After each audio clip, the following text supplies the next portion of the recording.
Hello traders, എല്ലാവർക്കും നമ്മുടെ പുതിയൊരു വീഡിയോയിലേക്ക് സ്വാഗതം. നമ്മൾ ഇന്നലെ ചെയ്ത വീഡിയോയിൽ ഞാൻ പറഞ്ഞത് നേരെ ഓപ്പോസിറ്റ് ആയിട്ടായിരുന്നു കാര്യങ്ങൾ പോയിട്ടുണ്ടായിരുന്നത്. ഞാൻ ബിറ്റ്കോയിൻ്റെ ആ ഒരു റെസിസ്റ്റൻസ് ഏരിയയിൽ നിന്ന് ഞാൻ നല്ല രീതിയിലുള്ളൊരു റിജക്ഷൻ ഞാൻ പ്രതീക്ഷിച്ചിട്ടുണ്ടായിരുന്നു. ഞാൻ ആ രീതിയിലുള്ള കാര്യങ്ങളാണ് കഴിഞ്ഞ വീഡിയോയിൽ പറഞ്ഞിട്ടുണ്ടായിരുന്നത്. എന്നാൽ അതിന് നേരെ ഓപ്പോസിറ്റ് ആയിട്ട് വളരെ സ്ട്രോങ് ആയിട്ടുള്ള ഒരു ഗ്രീൻ ക്യാൻഡിലാണ് അവിടെ ഫോം ആയിട്ടുള്ളത് ഡെയിലി ടൈം ഫ്രെയിമിൽ. എന്നാൽ ഇന്നലത്തെ ആ വീഡിയോയിൽ പറഞ്ഞിട്ടുള്ള കാര്യങ്ങളിൽ നിന്ന് ഒട്ടും തന്നെ ഞാൻ മാറുന്നില്ല. ഞാൻ ആ ഒരു കാര്യത്തിൽ തന്നെ ഞാൻ പറഞ്ഞിട്ടുള്ള ആ കാര്യങ്ങളിൽ തന്നെ ആ ഒരു അനാലിസിസിൽ തന്നെ ഞാൻ ഇപ്പോഴും ഉറച്ചു നിൽക്കുകയാണ്. ഈ ഒരാഴ്ച ബിറ്റ്കോയിനിൽ തീർച്ചയായിട്ടും നമുക്കൊരു കറക്ഷൻ പ്രതീക്ഷിക്കാവുന്നതാണ്. വളരെ ഗംഭീരമായിട്ടുള്ള ഡൗൺ മൂവ്മെൻറ്റ് അവിടെ സംഭവിക്കുമെന്നൊന്നും ഞാൻ പറയുന്നില്ല, എങ്കിലും ചെറിയ രീതിയിലുള്ളൊരു കറക്ഷൻ ബിറ്റ്കോയിനിൽ സംഭവിക്കാനായിട്ട് ചാൻസ് ഉണ്ട്. അതിനോടൊപ്പം തന്നെ ഓൾട്ട് കോയിൻസിനും അതിൻ്റേതായിട്ടുള്ള ഒരു ഇമ്പാക്റ്റ് നമുക്ക് പ്രതീക്ഷിക്കാനായിട്ട് സാധിക്കുന്നതാണ്. അപ്പോൾ ഞാൻ പറഞ്ഞു വരുന്ന കാര്യം എന്താണെന്ന് വെച്ച് കഴിഞ്ഞിട്ടുണ്ടെങ്കിൽ, ഇപ്പോൾ നമ്മളൊരു ലോങ് പൊസിഷൻസ് ഒക്കെ, ഒരു ഹൈ ലിവറേജ് വെച്ചുകൊണ്ടൊക്കെ ഒരു ലോങ് പൊസിഷൻസ് ഒക്കെ എടുക്കുന്നത് പരമാവധി ഒഴിവാക്കുന്നതായിരിക്കും നല്ലത്.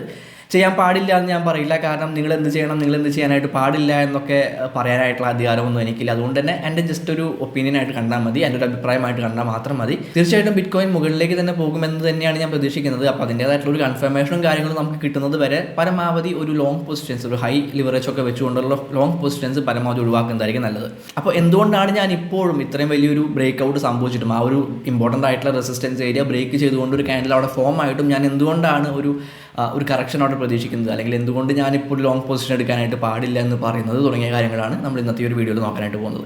ഈ വീഡിയോ യാതൊരു തരത്തിലുമുള്ള ഫൈനാൻഷ്യൽ അഡ്വൈസ് ആയിട്ടും എടുക്കാതിരിക്കുക. ഞാൻ എൻ്റേതായിട്ടുള്ള അനാലിസിസും കാര്യങ്ങളുമാണ് നിങ്ങളുമായിട്ട് ഷെയർ ചെയ്യുന്നത്. അതിൽ എന്തെങ്കിലും കാര്യങ്ങൾ നിങ്ങൾക്ക് യൂസ്ഫുൾ ആകുന്നുണ്ടെന്ന് തോന്നിക്കഴിഞ്ഞിട്ടുണ്ടെങ്കിൽ അത് മാത്രം എടുത്താൽ മതി. നേരെ വീഡിയോയിലേക്ക് കിടക്കാം. Everybody on the top got the same sound. Everything I'm about to drop, make a name now. Yeah, y'all don't really know. ഇപ്പോൾ നമ്മൾ നിൽക്കുന്നത് ബിറ്റ്കോയിൻ്റെ ഒരു ഡെയിലി ടൈം ഫ്രെയിമിലുള്ള USDT പെയറിലുള്ള ഒരു ചാർട്ടിലാണ് നിൽക്കുന്നത്. ഞാനിതിൻ്റെ ഇമ്പോർട്ടൻ്റ് ആയിട്ടുള്ള ആ ഒരു ലെവൽ ഞാനിവിടെ അടയാളപ്പെടുത്തുന്നുണ്ട്. ഈ ഒരു 42K എന്ന് പറയുന്ന ഈ ഒരു ലെവലും, അതുപോലെ തന്നെ 45K എന്ന് പറയുന്ന ഈ ഒരു ലെവലും നമ്മളൊരു ഇമ്പോർട്ടൻ്റ് ആയിട്ടുള്ള ഒരു ഏരിയ ആയിട്ട് നമ്മൾ എടുത്തിട്ടുണ്ടായിരുന്നു. ഈ ഒരു ഏരിയ എന്ന് പറയുന്നത് നമ്മളൊരു ഇമ്പോർട്ടൻ്റ് ആയിട്ടുള്ള ഏരിയ ആണ് നമ്മൾ പറഞ്ഞിട്ടുണ്ടായിരുന്നു. അതായത് ആ ഒരു ഏരിയക്കകത്ത് എന്ത് വേണമെങ്കിലും സംഭവിക്കാനായിട്ട് ചാൻസ് ഉണ്ട്. മുകളിലോട്ടായാലും താഴോട്ടായാലും ബിറ്റ്കോയിൻ്റെ പ്രൈസ് പോകുന്നതിൽ വളരെ വലിയ പങ്ക് വഹിക്കുന്ന ഒരു ഏരിയ ആണ് ഈ ഒരു ഏരിയ എന്ന് പറയുന്നത്. അതായത് 42K മുതൽ 45K വരെയുള്ള ഒരു ഏരിയ. അപ്പോൾ ആ ഒരു 45K എന്ന് പറയുന്ന ആ ഒരു ഏരിയ ആണ് ഇവിടെ ബിറ്റ്കോയിൻ ബ്രേക്ക് ചെയ്തിട്ടുള്ളത്. ഈ രീതിയിൽ വളരെ സ്ട്രോങ് ആയിട്ട് ഒരു ക്യാൻഡിലോടെ ഫോം ആയിക്കൊണ്ട് അവിടെ ബ്രേക്ക് ചെയ്തിട്ടുണ്ട് നമുക്കിവിടെ കാണാനായിട്ട് പറ്റുന്നുണ്ട്.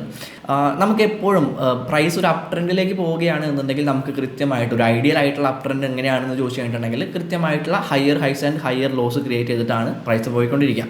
ഇടയിൽ ഒരുപാട് നോയ്സും കാര്യങ്ങളൊക്കെ ഉണ്ടായിരിക്കും. എന്നിരുന്നാലും ഒരു higher high and higher loss create ചെയ്തുകൊണ്ടാണ് പ്രൈസ് പോകേണ്ടത്. ആ രീതിയിൽ പോയാൽ മാത്രമേ നമുക്കത് സ്ട്രോങ് ആയിട്ടുള്ള ഒരു അപ് ട്രെൻഡ് ആണ് നമുക്ക് പറയാനായിട്ട് പറ്റുള്ളൂ. പ്രൈസ് ചുമ്മാ ഇങ്ങനെ പമ്പായിക്കൊണ്ട് പോവുകയാണ് എന്നുണ്ടെങ്കിൽ അത് അത്രത്തോളം ഒരു സേഫ് ആയിട്ടുള്ള ഒരു പോക്കല്ല. കാരണം ആ പോയ അതേ വേഗത്തിൽ തന്നെ, അല്ലെങ്കിൽ അതിനേക്കാൾ വേഗത്തിൽ പ്രൈസ് താഴേക്ക് വരാനായിട്ടുള്ള ചാൻസസും ഉണ്ട്. അപ്പോൾ നിങ്ങൾ ചുമ്മാ ഫോമോ അടിച്ചുകൊണ്ട് വളരെ ഗംഭീരമായിട്ടുള്ള രീതിയിൽ പ്രൈസ് പമ്പായിക്കൊണ്ടിരിക്കുമ്പോൾ ചുമ്മാ ഫോമോ അടിച്ചുകൊണ്ട് നിങ്ങൾ ഓടിപ്പോയിട്ട് ഒരു എൻട്രി എടുക്കാനായിട്ട് അല്ലെങ്കിൽ ലോങ് പൊസിഷൻസ് എടുക്കാനായിട്ട് നിന്ന് കഴിഞ്ഞിട്ടുണ്ടെങ്കിൽ ചിലപ്പോൾ നിങ്ങൾക്ക് വളരെ വലിയ രീതിയിലുള്ള ലോസും കാര്യങ്ങളൊക്കെ വരാനായിട്ട് ചാൻസ് ഉണ്ട്. അപ്പോൾ നമ്മൾ ഇത്തരത്തിലുള്ള സിറ്റുവേഷനിൽ നമ്മുടെ ഇമോഷൻസ് കൺട്രോൾ ചെയ്യുക. ഈ ഫോമോ എന്ന് പറയുന്നത് തീർച്ചയായിട്ടും ഒരു ഇമോഷൻ്റെ ഭാഗം തന്നെയാണ്. നമുക്കത് മിസ്സാവുമോ എന്നുള്ളൊരു പേടിയാണ് ഈ ഫോമോ എന്ന് പറയുന്നത്, ഫിയർ ഓഫ് മിസ്സിങ് ഔട്ട് എന്ന് പറയുന്നത്. അപ്പോൾ നമ്മൾ ആ രീതിയിൽ ഇത് നഷ്ടപ്പെടുമ്പോൾ, അല്ലെങ്കിൽ നമുക്ക് ഈ ഒരു ചാൻസ് നമുക്ക് നഷ്ടപ്പെടുമെന്ന് നമ്മൾ ചിന്തിച്ചുകൊണ്ട് നമ്മൾ ഓടിപ്പോയിട്ട് അവിടെ ഒരു എൻട്രി എടുക്കാൻ നിന്ന് കഴിഞ്ഞിട്ടുണ്ടെങ്കിൽ ചിലപ്പോൾ നമുക്ക് വളരെ വലിയ രീതിയിലുള്ള നഷ്ടം വരാനായിട്ട് ചാൻസ് ഉണ്ട്. ഞാൻ മുൻപുള്ള പല വീഡിയോകളിലും കണ്ടിട്ടുണ്ട്, ക്രിപ്റ്റോ മാർക്കറ്റ് എന്ന് പറയുന്നത് ഏതൊരു മാർക്കറ്റ് ആയാലും നമുക്ക് എല്ലാ ദിവസവും എല്ലാ നിമിഷവും നമുക്ക് ഒരുപാട് അവസരങ്ങളുണ്ട്. അപ്പോൾ ഈ ഒരു അവസരം മിസ് ചെയ്ത് കഴിഞ്ഞിട്ടുണ്ടെങ്കിൽ നമുക്ക് തൊട്ടടുത്ത നിമിഷം മറ്റൊരു അവസരം നമുക്കവിടെ കണ്ടെത്താനായിട്ട് സാധിക്കും. അപ്പോൾ ആ രീതിയിൽ മാത്രം നമ്മൾ മാർക്കറ്റിനെ സമീപിക്കുക. യാതൊരു തരത്തിൽ നമ്മുടെ ഇമോഷൻസ് നമ്മളെ കൺട്രോൾ ചെയ്യുന്ന ഒരു അവസ്ഥയിലേക്ക് പോകാതിരിക്കുക. നമ്മൾ വേണം നമ്മുടെ ഇമോഷൻസിനെ കൺട്രോൾ ചെയ്യാനായിട്ട്.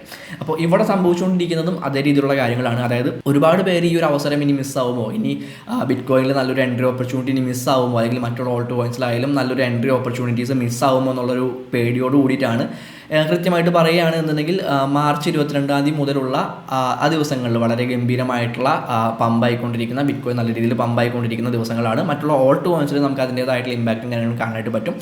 അപ്പോൾ ഈ ദിവസങ്ങളിലെല്ലാം തന്നെ ഒട്ടുമിക്ക എല്ലാ ആളുകളും, പ്രത്യേകിച്ച് പുതിയതായിട്ട് മാർക്കറ്റിലേക്ക് വന്നിട്ടുള്ള, പുതിയതായിട്ട് ക്രിപ്റ്റോ കറൻസി ട്രേഡിങ്ങിലേക്ക് വന്നിട്ടുള്ള ആളുകൾ പലരും ഈ രീതിയിൽ ഈ ഒരു ഓപ്പർച്യൂണിറ്റി ഇനി മിസ്സാവുമോ, ഇതുപോലുള്ളൊരു ഓപ്പർച്യൂണിറ്റി ഇനി വന്നില്ലെങ്കിലും എന്ന് വിചാരിച്ചുകൊണ്ട് ഞാൻ നമ്മുടെ ഗ്രൂപ്പുകളിലൊക്കെ കാണാറുണ്ട്. വളരെ വലിയ രീതിയിലുള്ള ലിവറേജൊക്കെ എടുത്തുകൊണ്ട് പലരും ട്രേഡ് ചെയ്യുന്ന കാണാറുണ്ട്. ഞാൻ മുൻപ് പല വീഡിയോകളായിട്ട് പറഞ്ഞിട്ടുള്ള ഒരു കാര്യമാണ്. അതായത് നിങ്ങൾ ഹൈ ലിവറേജൊക്കെ എടുത്തുകൊണ്ട് ഒരു 100x 50x ഒക്കെ ലിവറേജ് എടുത്തുകൊണ്ട് നിങ്ങൾ ട്രേഡ് ചെയ്യുന്നുണ്ട്, നിങ്ങൾക്ക് അതിൽ നിന്ന് ഇപ്പോൾ പ്രോഫിറ്റ് കിട്ടുന്നുണ്ട് എന്നുണ്ടെങ്കിൽ തീർച്ചയായിട്ടും നിങ്ങളുടെ ഭാഗ്യം കൊണ്ട് മാത്രമാണ്.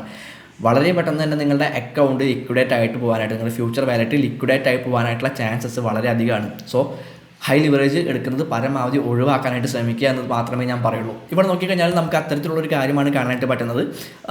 നല്ല രീതിയിൽ പ്രൈസ് പമ്പായിക്കൊണ്ടിരിക്കുകയാണ്.